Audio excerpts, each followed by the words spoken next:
You are listening to the Palestine in America podcast. The following episode is from our highly anticipated food edition.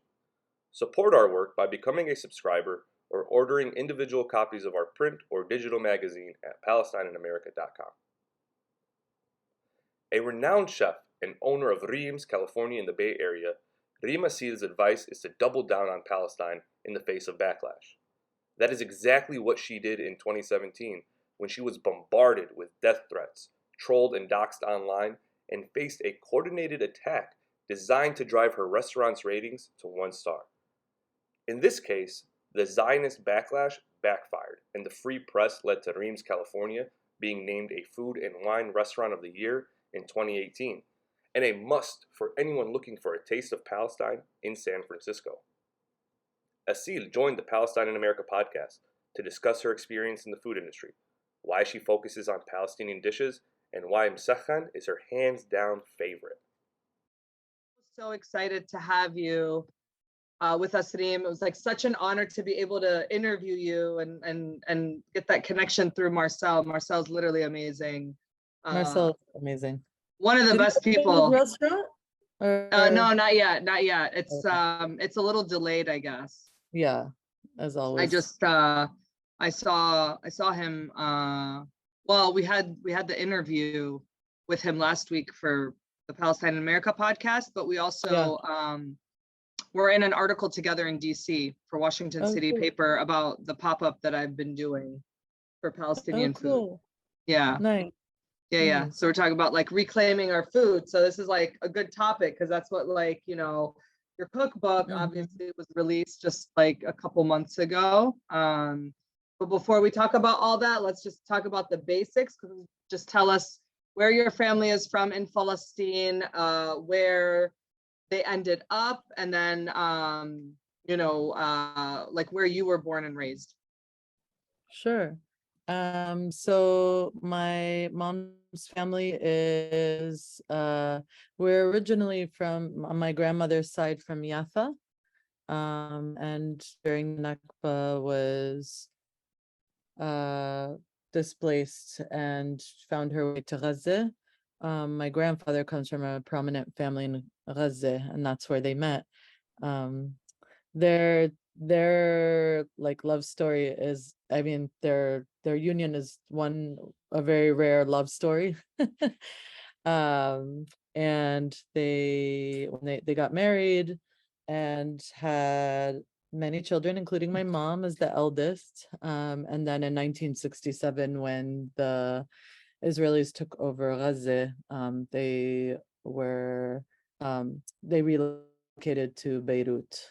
And that's where my mother grew up for most of her life, throughout the Lebanese Civil War. And then in 1981, right as like the Israelis decided they want to encroach even more, my mom had met my father. My dad is from Syria, and they had met in Lebanon, and she decided, let's get out of here, and they relocated to the US. So that's kind of the path of migration.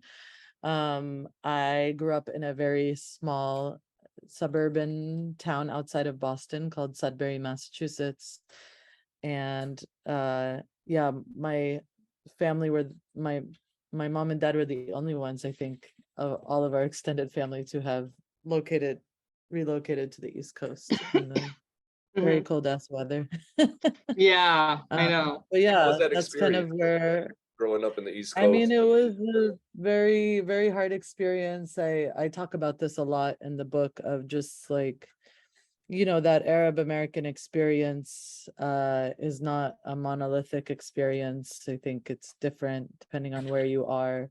I grew up, I mean, the town that I grew up in, we were, getting off on not just Christmas, but Hanukkah and all the other Jewish holidays. So you can imagine the type of climate it was to be Palestinian. In fact, probably till maybe the age that I first went to Gaza, at 11 years old, I didn't even admit I was Palestinian. So we were like what we call the ambiguous brown kids in our school, and so I experienced, in retrospect, obviously, I didn't know how to put words to it, but experienced the racism of every ethnic group you can imagine. um and it was almost better than to admit that I was from the Arab world. If you can remember, during the 90s when I grew up, it was like right around the time that Oslo was happening, the Gulf War was happening. So there was a lot of anti-Arab, anti-Palestinian rhetoric in the news feeds. And so when it was finally revealed that my parents are from the Arab world, Lebanon was just the easiest thing to say because everybody knows Lebanon, and it's like the safe country. Mhm. Yeah. Yeah. I mean, I feel like there's a pattern with a lot of us. Like I talked about this with Marcel and with Danny from Z&Z, is that like a lot of times, like my parents had a restaurant too in the Midwest, and we basically like covered it under the guise of like Lebanese or Middle Eastern. Like we couldn't really say we were Palestinian because it was just so political and taboo, like in the Yeah. 90s specifically, with everything that was happening.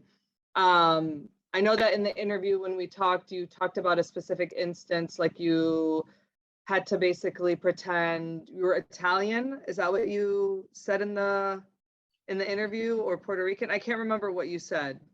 I'm trying to think. I mean, there is a story in the book, in Arabiya, in the third chapter. I talk about this upbringing of being the ambiguously brown kid in America, and specifically my mom was the main character of how she's not a diplomat, she's an advocate. And I was being bullied by these kids on the street who were saying, go back to Arabic. And I said, and I knew they were like of Italian descent. So I said, go back to Italian. Oh my God, go back to Arabic. But that's what it reminded me of, that story. But I think people thought I was Puerto Rican. They thought I was Mexican. I was like, whatever it is, it's like, it's almost better than admitting that I was Palestinian, because I didn't want to, the having to go through to defend myself, or to like defend my existence as a human, was very hard as an 11-year-old or a 12-year-old who was already Right. experiencing bullying and all of that stuff. So that was a really tough upbringing. I think that things changed for me probably as I approached my high school years. I had the privilege of being able to go to Gaza for the one and only time that I've been there. And that was right after the borders opened up. And it was really eye-opening for me, even as a kid, to be this, Palestinian in diaspora that felt so disconnected. And you have these images of the homeland. And, I come from, my uncles were in the fight and they were activists. Like, my uncle was going up to, like, when we were I grew up in New England, so you take trips up to Plymouth Rock to talk about the Pilgrims and celebrate Thanksgiving and all these things. Can you imagine the paradox of that, being a Palestinian and going up there to protest with like Native Americans with the American Indian movement? So it was like this very paradoxical existence that I had. But I think it was like a wake-up moment to actually go there and see. And it almost felt helpless. Like I didn't know, as a privilege, I had the privilege of being this child, but in the US, and my family had nothing. And I knew I came from this lineage, but I couldn't help them. And so in my high school years, I kind of tried to explore that part of my identity, like and quite frankly, I gravitated towards stories of struggle here in the US, in Black and Brown communities. Learning about the civil rights movement, going down to the Deep South. During my high school years, we had like a post-war history class in which we actually went down to different states in the Deep South. And I was like, wow, Mississippi could be Palestine. Right. It looked so much the same. And I was like, what if the same forces? Like I started to explore, well, maybe I could do something here in the US. And I think that was the birth of my consciousness. And it took some weaves and turns. I was like, okay, I'm gonna relate this. I'm gonna like, the very naive peace in the Middle East, and I'm gonna be a diplomat, and I'm gonna study international relations. And I went to school at Tufts University, which was like known for its diplomacy program, and that was like a big wake-up call for me, that they in fact were not teaching you about peace, but about how to maintain control over Yeah. over the world, right? So where do you go from there? It's like you're just trying to figure out what your place is as Palestinian diaspora. But I would say, compared to my high school years and finding my way to finding community in my college years, but then also leaving school, I dropped out of school and coming out here to California and being part of anti-war movement and all these things, that was that was really formative for me to be in community with other Arabs, but to be in community with other Black and brown folks in struggle. How'd you get Well, into, yeah. how'd you, Go ahead, Daniel. yeah, how'd you get into food then? Take us through that. When did, Yeah, I was Yeah. gonna say that would be the perfect transition to transition now about your Yeah. activism through food. Yeah. So food had always been sort of a backdrop. In fact, when I became a chef, a lot of my friends from my college years were like, oh yeah, we could have guessed that, which I had no idea. So I think it always had been secretly calling me. You are listening to the Palestine in America podcast. Please support our work by subscribing or ordering individual print and digital copies at PalestineInAmerica.com. Yeah, so it had always been, whenever I was reaching burnout in my activism, I actually, pursued a career in professional organizing. So, but food was always, when I was like working long hours, I think that there was a time in my life where I was like soul searching, and I think moving to California and learning how to deal with ingredients, like I didn't know what real vegetables were when there was a culminating moment, or like a cumulative, after years and years of doing like this kind of work. I think in 2010 I was just like searching for something deeper. I wanted to make transformative change in my community, and working in the nonprofit world didn't really allow for that. Mhm. And so I took a trip with my father to Syria and Lebanon, actually. And I think it was in going there as an adult again, having these things that I took for granted, these fleeting memories, come back to me rushing about like, oh, food spaces are actually places where we build resilience in our community. And I would see that in every street stand and every home, and particularly in the bakeries. I think that was like my aha moment of these street corner bakeries, and just the role that they played in the communities, more than just a place that serves bread, which, as we know, is a very important staple of Arab cuisine. They were also serving as a third space for people to find refuge, escape the political turmoil around them. I was learning about the history behind them. It was more the space that I wanted to create around the food that felt the most important. So yeah, I basically I decided I was going to become a baker to to the dismay of my very immigrant parents, who were like, we didn't understand what you did in the nonprofit world. Now we totally don't understand what you're doing. But I knew I needed to build the technical skills to enter this world and to have legitimacy. And I worked really hard. I, worked in bakeries and as a pastry chef. I was a bartender for a little bit. Like I just kind of cut my teeth finding anything I could to build those skills. And then meanwhile, I was taking entrepreneurship classes. I wanted to have a bakery. It turned into a restaurant. I don't know. I never imagined that I would be a restaurateur. I think that was something that was a real surprise to me. Yeah. But here I am trying to figure out how to run restaurants. but I think as a byproduct did exactly what I set out to do in the beginning, which is like to change the discourse on Palestinian or more broadly Arab identity and cuisine in this country, but then to use these amazing things about our culture to impact real transformation and or change in my community. So I think those are like the two things that keep everything, any project that I work on anchored, be it Reem's or this cookbook or anything else. Your cookbook is so beautifully done, mashallah. I mean, like, just I love the fact that each section has a story, right? And you talk about your life, your grandparents, the influence of the food that you grew up with.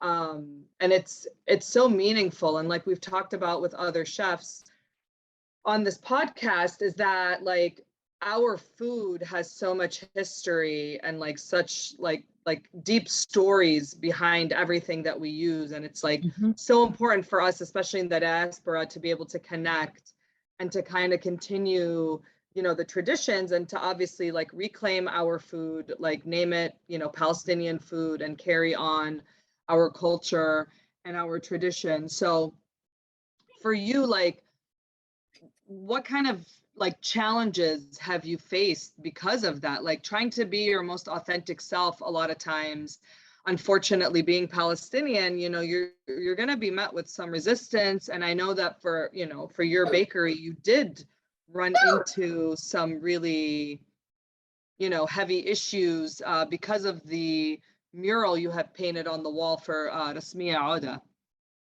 So can you talk a little bit about that instance and how you were able to overcome that?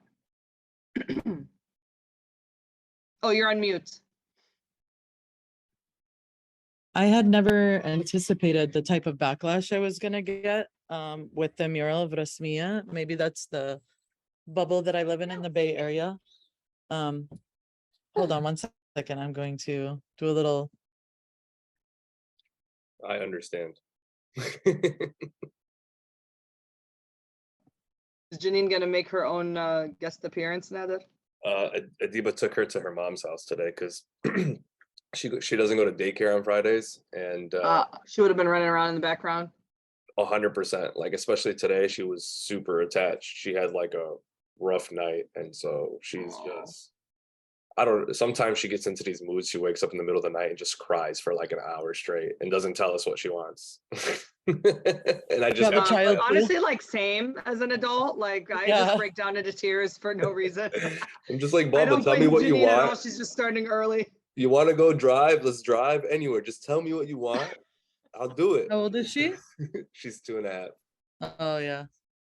That's a hard age because they can't really articulate what they need. Yeah, not all the time, but she's pretty good. But like she gets in her moments and her moods where it's like, nope, I'm not going to communicate what I want.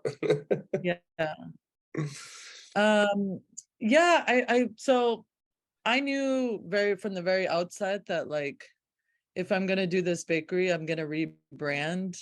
You know, it's kind of to the point that you were talking about, where the generations before us hid behind the guise of Mediterranean or Middle Eastern, Greek, whatever. I knew the power of feeling like coming out and finding my voice as a Palestinian, as an Arab in the US, and like how that made me feel.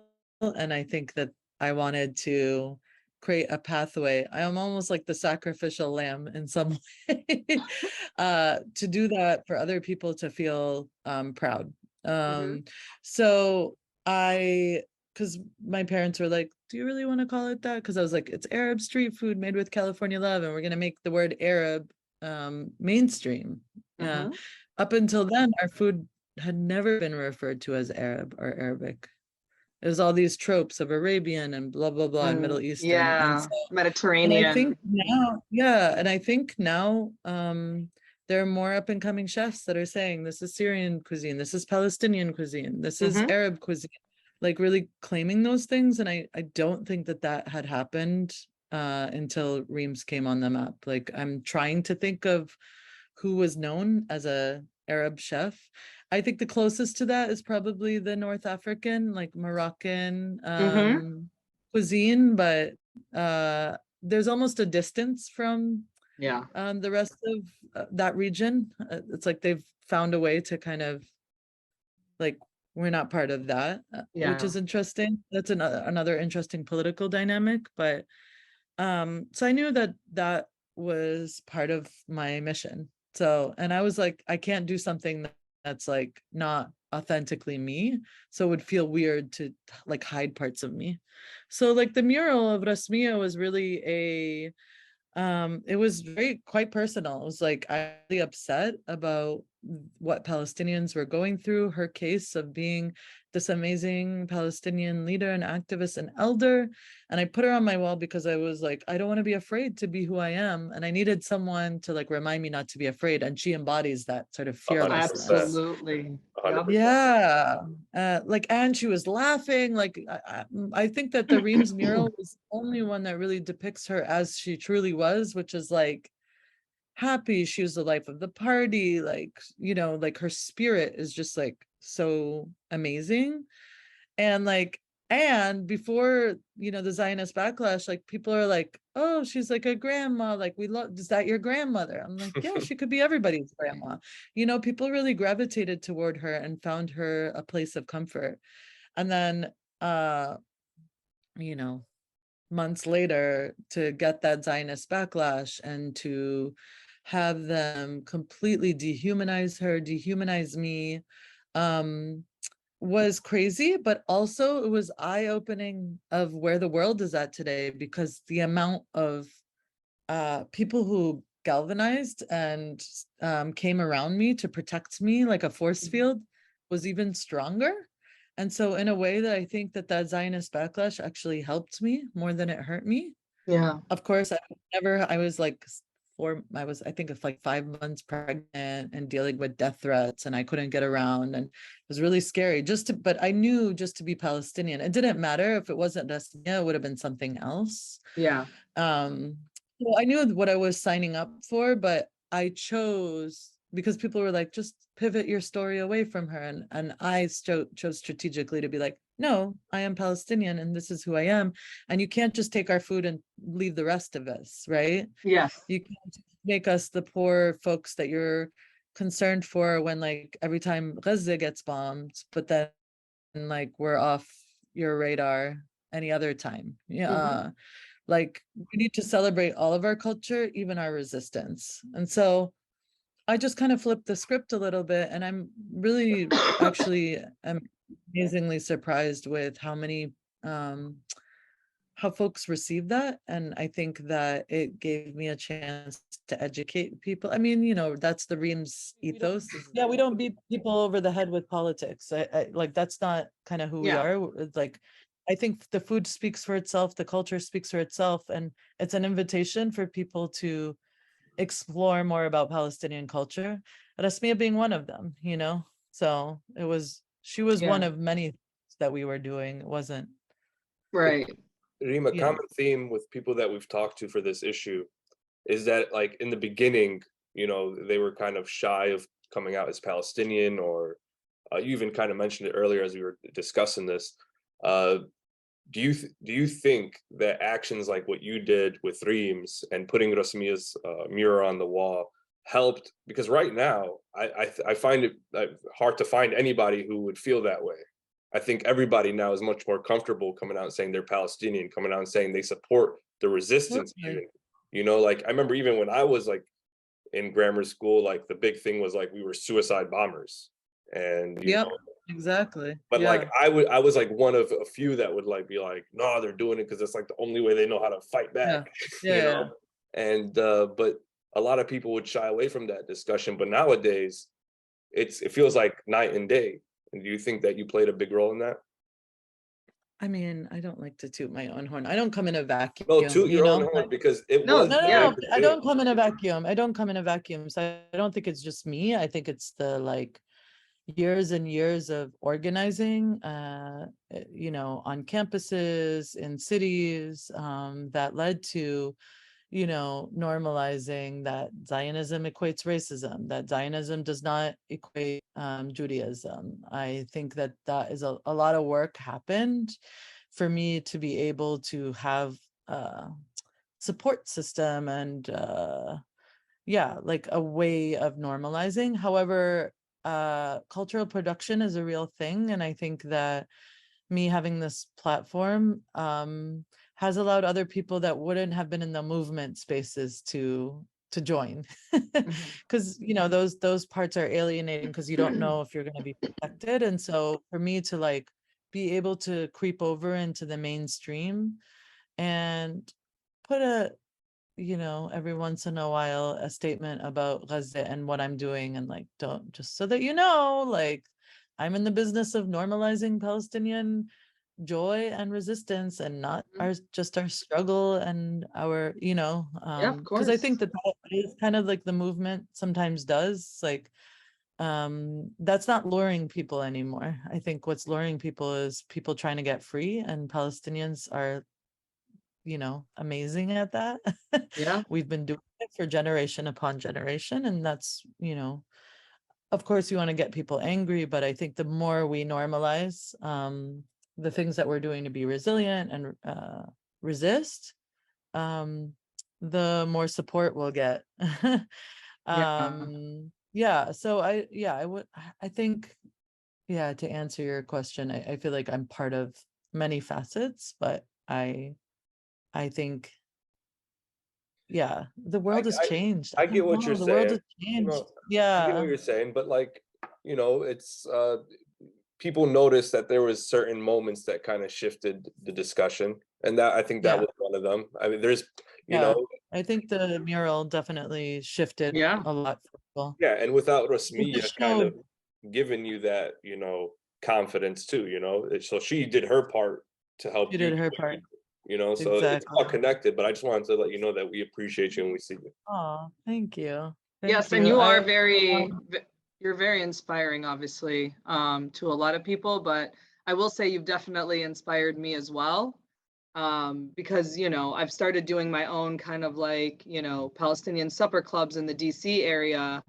And after that's reading your awesome. book, like it really resonated with me because I was in the same space as you. I do work in the activist space, but I also love to cook. And I was able to find like a median, right? To be able Right. to like, At the I feel like, crossroads. yeah, I mean, I feel like, because a lot of people tell me all the time, like, do you think it makes a difference when you hold events like this, to have people come and eat your food versus maybe them going to like a protest? And in my opinion, not everyone's going to want to go to a protest or Right. want to listen to like a webinar or a lecture, right? That's not their thing. But if you have them come out for, like, I do DEPCA classes in DC as well. So if you have some people come out for DEPCA class and you explain what DEPCA is and what it means to Palestinians, and then if you also cook, Yep. and you also talk about the ingredients and also throw in a few things about what's happening in Palestine while they're eating, they're learning. They're still participating in the movement, and just a little bit more of like, because like you said, we're more than just our suffering. We got to talk And I about think, the way that we resist and how we rejoice in like our culture. I think for me, it's also documentation, like being in diaspora. We have the privilege of spreading the gospel further and wider. And so those, all of those restaurants, the supper clubs, the pop-ups, the events lead to a more deeper understanding, not just among Palestinians or Arabs, but a broader audience that can document that too. Because like we all have our oral history, but like my cookbook was really important to like actually codify in words that, what these recipes were and what the stories. I had a really hard time figuring out how to find the stories. And I think that this is a very common thread for a lot of Palestinians. So it's a really good exercise for us, having an audience that knows nothing about it, for us to do our own homework, being in diaspora and documenting these things and making them part of the American psyche. So I think that Arabs, have been part of the fabric of so many communities, especially the ones in diaspora. but never been afforded that opportunity. So it's Yeah. all been just oral. Mhm. And No, that's- it's very beautiful. For people who don't have the cookbook, I encourage everyone to buy a copy. Thank Not just you. for the recipes, because the recipes are amazing. The musakhan recipe, by the way, I made them So good, right? I made them in Yes. Ramadan for one of the iftars. Like my friend literally was like, "This is what I want you to bring. I want you to bring him musakhan rolls because I've made them before." Yeah. But yours elevated because I've never used Yeah. the dibis in Yes. the mix and to Yeah. mix it with like the caramelized onion. I mean, it Yeah. was It's like candy. mind blowing. Yeah. I mean, fantastic, lovely. Yeah. That's why the Pali Cali is a bestseller at Reem's. Yeah. It's so. I mean, I can't wait. Actually, I'm going to be in California in October for a work conference. Oh, cool. So I'm Yay. definitely going to be stopping by for Yay. sure.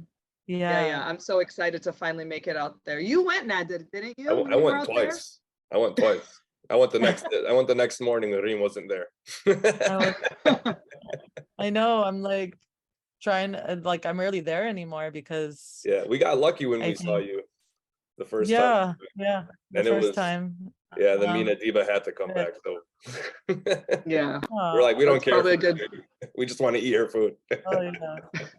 You guys get to have some brunch, I remember, right? Because Yeah. do you come to brunch, right? Yeah. Yeah, we did. Yeah, I think that yeah, I mean, I think the cookbook became, I knew that when I was releasing it that was going to be my focus.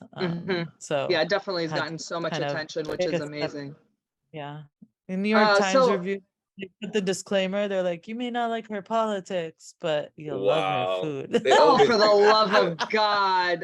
Why do they always gotta do always that? have that disclaimer. I'll tell you guys, no matter how mainstream I get, I'll always have that disclaimer. But like, to me, I'm just like, if it sells me more books, go for it. Just make me Yeah, right. controversial. People I'm not love that controversy, I guess. Yeah, I mean, I was like, we always have a joke at Reams when like we're going through slumps in sales. We're like, we need to do something controversial. We need the Zionists back on it. You know, like during those crazy times, like we had so much business because people were like, we are not letting this, you know, business Yeah. go down. That's really funny. So they help us. So tell me, what's your favorite thing from your restaurant, and then the favorite recipe from your cookbook? Oh my God, that's like asking me to choose for my children or something. We all know the parents always have a favorite. Come on now. They don't want to say it, but they do. My favorite's Janine. Let's see. My favorite thing to eat at Reem's would probably still, my go-to is the za'atar man'usha with veg mix and labne and avocado, if I really want to make it hefty. We call it the classic, is the za'atar with veg mix. Yeah, it's just like such a underrated, I don't know, it's like rolled and eaten on the go. So good. My favorite recipe in the cookbook, mostly because of its sentimental value. I mean, there's so many good ones in that cookbook, but the fish dish that I created that's kind of dedicated to my teta.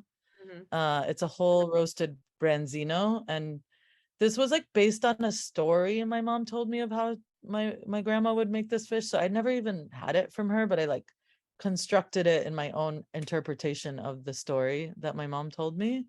So who knows if it was like anything close to the original thing, but she would stuff it was trout most traditionally with just like so many herbs and filfil and garlic, and it was like nice green chimichurri inside, and then it would it's traditionally baked in a lemon tahini. It's like you know, fish and tahini sauce, but she would do it with an orange tahini.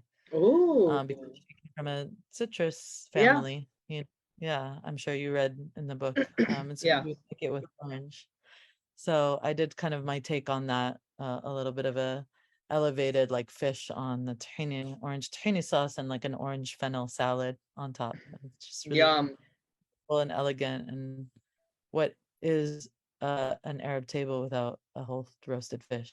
Exactly. I need to eat Beautiful. before these interviews. I have not learned my lesson. I know, seriously, Nad, that you're like drooling over there. Fadahna, man. Good thing it's just an audio medium. Seafood is such a big, like all the seafood dishes in this book are like, you know, if you want to wow your guests, seafood, Yeah.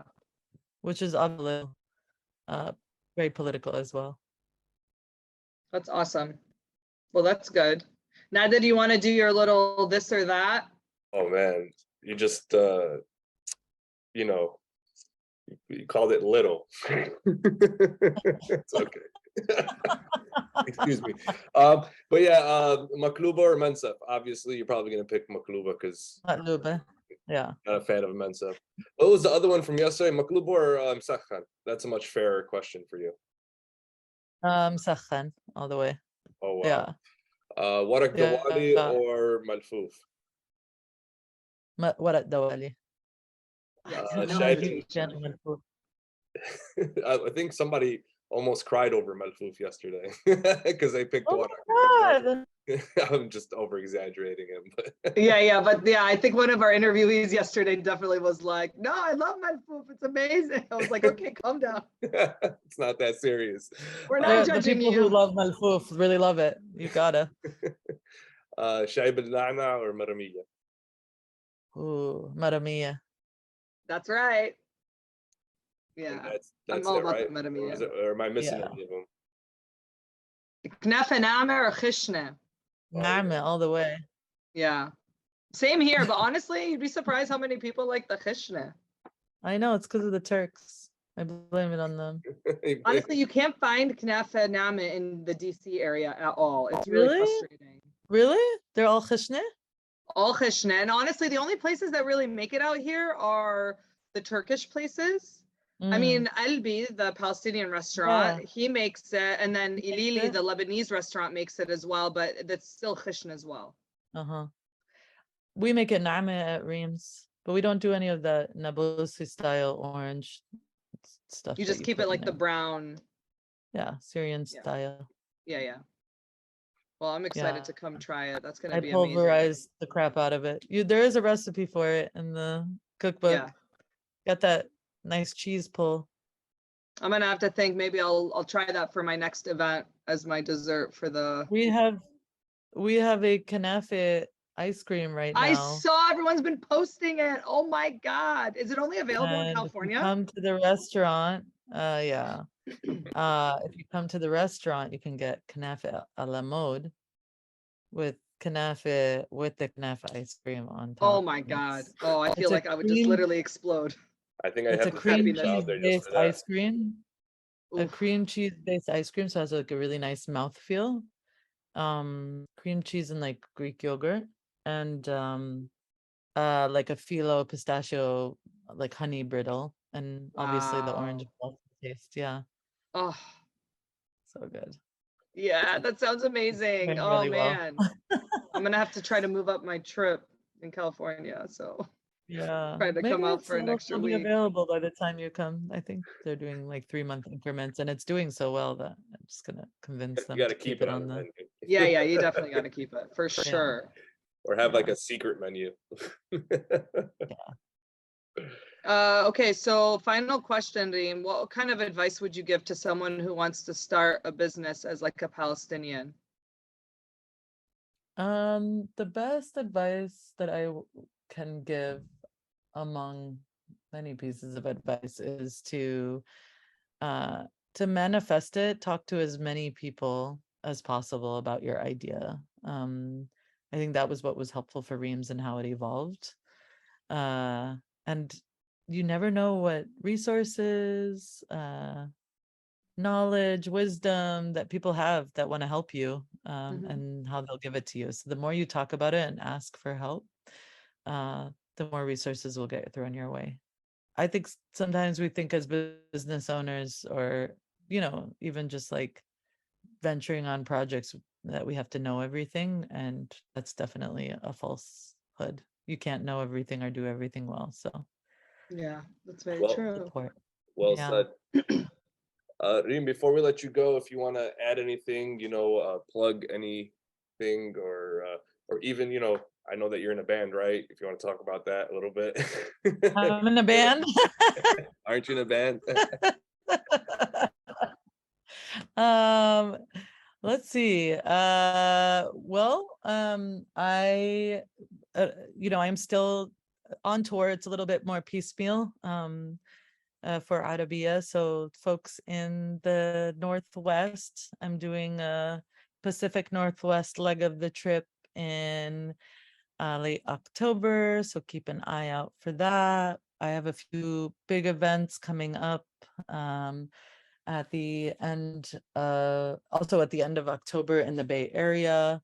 We're opening a kiosk for Reams as well this fall in the Ferry Building.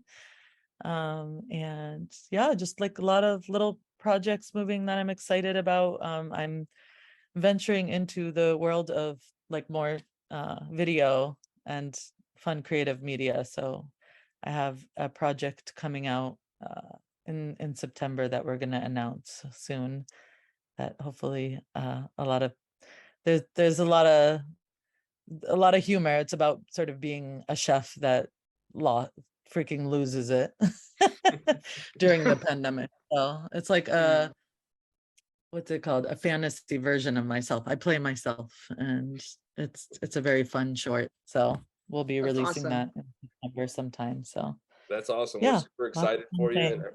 we're super excited for you and everything that you're working on. And you're more than welcome to come on Palestine in America and promote it.